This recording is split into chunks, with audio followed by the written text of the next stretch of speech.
Hello friends, कैसे हैं आप सभी। बिहार रिजल्ट टारगेट में आप सभी का बहुत बहुत स्वागत है। दोस्तों, अगर आप लोग बिहार डीएलएड एंट्रेंस परीक्षा 2022 की तैयारी कर रहे हैं तो आज आप सभी को साइंस का काफ़ी ही महत्वपूर्ण यानी इम्पोर्टेंट ऑब्जेक्टिव प्रश्न हम बताएंगे जो कि मात्रक से रिलेटेड है। जिस प्रकार से दोस्तों यहाँ पे है, विद्युत धारा का SI मात्रक एम्पियर होता है, ठीक ना, और कोण का मात्रक रेडियन होता है, ठोस कोण का मात्रक स्टेरेडियन होता है, ठीक ना दोस्तों।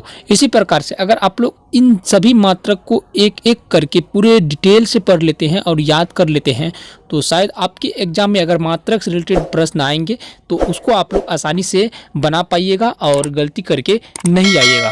तो चलिए दोस्तों, हम लोग क्लास को स्टार्ट करते हैं। इससे पहले जान लीजिए, अगर आप लोग पहली बार बिहार रिजल्ट टारगेट पे आए हैं तो चैनल को जरूर सब्सक्राइब कर लीजिएगा, क्योंकि यहाँ पे आप सभी को डीएलएड एंट्रेंस परीक्षा की दृष्टि से जो भी इम्पोर्टेंट ऑब्जेक्टिव प्रश्न होगा वो सभी इम्पोर्टेंट ऑब्जेक्टिव प्रश्न का सीरीज आप सभी को लगातार प्रोवाइड किया जाता है। और साथ ही डिस्क्रिप्शन में टेलीग्राम का लिंक है, उनको भी आप लोग जरूर ज्वाइन कर लीजिएगा, ताकि आपके जो डीएलएड एंट्रेंस एग्जाम तथा डीएलएड से रिलेटेड जो भी न्यूज कटअप होगा उनका जो है नोटिस आपके पास सही समय पर पहुंच पाए और आप लोग जो है उनका जानकारी ले सके।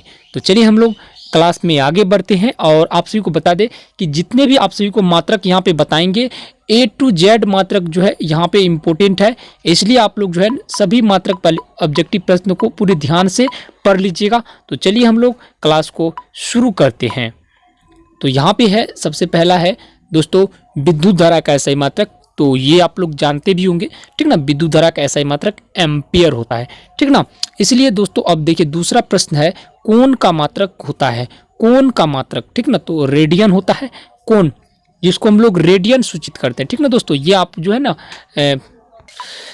मैथमेटिक्स बनाइएगा तो वहाँ पे आपको रेडियन दिखाई देगा, ठीक ना। तो चलिए देखिए, ठोस कोण का मात्रक होता है स्टेरेडियन। चलिए इसी तरह हम लोग नेक्स्ट प्रश्न की ओर बढ़ते हैं। आप लोग जो है जितना भी आप सभी को बता रहे हैं, ठोस कोण का जिस प्रकार स्टेरेडियन होता है, ठीक ना, दाब का SI मात्रक पास्कल होता है।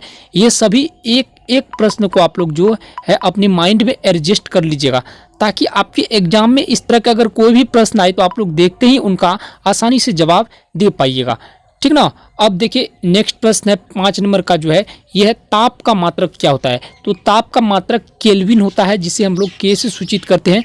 तो ये भी आप लोग जरूर याद कर लीजिएगा और आप लोग देखते ही देखते सभी प्रश्न का जो है जितने भी प्रश्न है उन सभी प्रश्नों को आप लोग आसानी से याद कर लीजिए, ठीक ना। अब देखिए नेक्स्ट प्रश्न है यहाँ पे, कार्य और ऊर्जा का मात्रक क्या होता है, ठीक ना। तो कार्य और ऊर्जा का मात्रक जूल होता है, ये आप लोग जरूर याद कर लीजिएगा। बड़ी इंपॉर्टेंट प्रश्न है, काफ़ी महत्वपूर्ण प्रश्न है। कार्य और ऊर्जा का SI मात्रक जूल होता है। शक्ति का SI मात्रक वाट होता है, ठीक ना दोस्तों। शक्ति का SI मात्रक क्या होता है दोस्तों, वाट होता है। ये भी आप लोग याद कर लीजिएगा, शक्ति का SI मात्रक क्या होता है दोस्तों, वाट होता है। चलिए नेक्स्ट प्रश्न की ओर हम लोग बढ़ते हैं। प्रतिरोध का SI मात्रक ओम होता है, ठीक ना, आप लोग पढ़े भी होंगे। प्रतिरोध का SI मात्रक क्या होता है, तो आप लोग याद रखिएगा, प्रतिरोध का SI मात्रक ओम होता है। प्रेरक का मात्रक हेनरी होता है, ठीक ना। प्रेरक नापने वाले यंत्र को क्या कहते हैं हम लोग, हेनरी कहते हैं, ठीक ना। बल का SI मात्रक न्यूटन होता है, ठीक ना।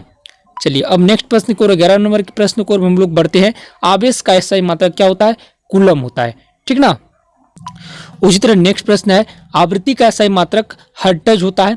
आप सभी को ये बताए भी थे हम, जहाँ पे ध्वनि वाले चैप्टर में आप सभी को पढ़ाए थे कि जो है ना ध्वनि मापने वाले जो यंत्र होते हैं हर्ट्ज, जिसकी ध्वनि की आवृत्ति जिससे मापते हैं हम लोग, उनको हम लोग हर्ट्ज का, जिससे हम लोग जिसका सिंबल होता है HZ होता है। और तरंगदैर्घ्य का मात्रक होता है एंगस्ट्रॉम, ठीक ना, एंगस्ट्रॉम। ये जो है ना एंगस्ट्रॉम से जो है ये जो है कलर का हम लोग तरंगदैर्घ्य मापते हैं, ठीक ना। अब देखिए विभवांतर का SI मात्रक वोल्ट होता है। यहाँ पे ये तीनों जो है तीनों के तीनों यहाँ पे VVI है। ये आवृत्ति का आप लोग जरूर याद कर लीजिएगा, तरंगदैर्घ्य का आप लोग याद कर लीजिएगा, विभवांतर का आप लोग जरूर याद कर लीजिएगा। ये ज्योति तीव्रता भी है, ये भी इंपॉर्टेंट है। इसका SI मात्रक कैंडला होता है, ठीक ना। चलिए नेक्स्ट प्रश्न की ओर हम लोग बढ़ते हैं।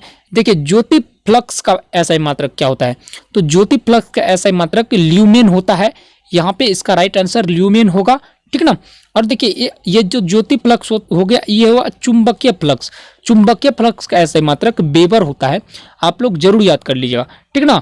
जो पीडीएफ जिसको पीडीएफ चाहिए, तो पीडीएफ के लिए जो है ना दोस्तों व्हाट्सअप पे आप लोग मैसेज कीजिए, वहाँ पे आप पर्सनल मैसेज कीजिए, वहाँ पे आपको बहुत ही कम चार्ज में आप सभी को 4 सब्जेक्ट का पीडीएफ दिया जाएगा, ठीक ना। इस तरह के जो भी प्रश्न होगा उन सभी प्रश्न का जो है आप सभी को पीडीएफ दिया जाएगा और साथ ही तैयारी भी करवाया जाएगा। देखिए अब नेक्स्ट प्रश्न है, लंबाई का मात्रक होता है, तो लंबाई का मात्रक मीटर होता है, समय का मात्रक सेकेंड होता है, ठीक ना। अब देखिए द्रव्यमान का ऐसा ही मात्रक किलोग्राम होता है, चाल का ऐसा ही मात्रक मीटर प्रति सेकेंड होता है, लेंस की क्षमता का ऐसा ही मात्रक डायोप्टर होता है, ठीक ना। आप लोग याद कर लीजिए, जिससे हम लोग डी से सूचित करते हैं, ठीक है। जिस तरह से पूछेगा आपको कि एक अवतल, ठीक ना, एक अवतल लेंस की क्षमता, ठीक ना दोस्तों, एक अवतल लेंस की क्षमता 2 डायोप्टर है, ठीक ना। तो इस तरह से आपको पूछेगा, ठीक ना। तो चलिए हम लोग अब नेक्स्ट प्रश्न की ओर बढ़ते हैं। अब देखिए यहाँ पे आता है खोजकर्ता। अब देखिए वैज्ञानिक खोजकर्ता, ये भी आपको 1-2 प्रश्न इससे भी आपको जरूर आएगा। यहाँ पे बहुत इंपॉर्टेंट प्रश्न है। देखिए इलेक्ट्रॉन की खोज जो है जे टॉमसन ने किया था, और प्रोटॉन की खोज गोल्डस्टीन ने किया था, और देखिए ये न्यूट्रॉन की खोज जो है जेम्स चैडविक ने किया था, और नाभिक की खोज रदरफोर्ड ने किया था, डायनेमो खोज माइकल फ्राइडे ने किया था, परमाणु सिद्धांत जॉन डाल्टन ने किया था, और रेडियो सक्रियता का हेनरी बेक्सवेल, ठीक ना दोस्तों।